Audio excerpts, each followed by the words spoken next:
ជីកំប៉ុស្តគោធ្វើត្រឹមរយៈពេលខ្លីបំផុតគឺកន្លះខែអាចយកមកប្រើប្រាស់បានចំពោះវត្ថុធាតុដើមគឺអាចរកនៅជុំវិញផ្ទះបងប្អូនដែលចំណាយថវិកាតិចតួចលាមកគោស្ងួតពុកផុយចំនួន50គីឡូក្រាមខ្ជុងអង្កាម25គីឡូក្រាមនិងកំបោរកសិកម្ម2គីឡូកន្លះដំបូងច្របល់លាមកគោនិងខ្ជុងអង្កាមឲ្យសព្វចូលគ្នា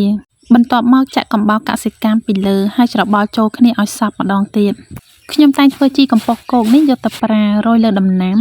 ទ្រាប់បាតកប់គល់ឬក៏លាយដីជាដើម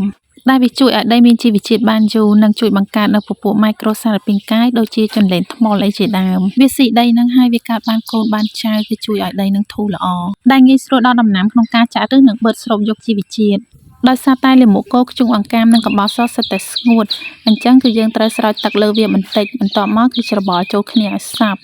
ហើយត្រង់កន្លែងនេះគឺថាស្រោចទឹកគឺល្មមបានហើយពីព្រោះតែសំណើមគឺយើងយកត្រឹមតែ50%ប៉ុណ្ណោះបងប្អូនពូតឲ្យក្តាប់ឲ្យណែនបើសិនជាលាមកមិនបែកគឺនៅដុំបានន័យថាសំណើមរបស់យើងគ្រប់គ្រាន់ហើយ50%ផ្ទុយមកវិញបើសិនជាលាដៃហើយបែកបានន័យថាសំណើមមិនទាន់គ្រប់គ្រាន់ទេត្រូវស្រោចទឹកបន្ថែមលក្ខណៈពិសេសមួយទៀតបើសិនជាពូតក្តាប់ទៅគឺថាមានទឹកចេញតាមច្រវាយដៃបានន័យថាសំណើមលើសហើយបងប្អូនត្រូវកែកុនវាសម្រាប់ការផ្អាប់ទុកគឺច្រកចូលក្នុងថង់ប្លាស្ទិកចងមាត់ឲ្យជិតទុករយៈពេល15ថ្ងៃគឺទុកនៅហាលក្តៅមិនទុកនៅក្នុងម្លប់ទេ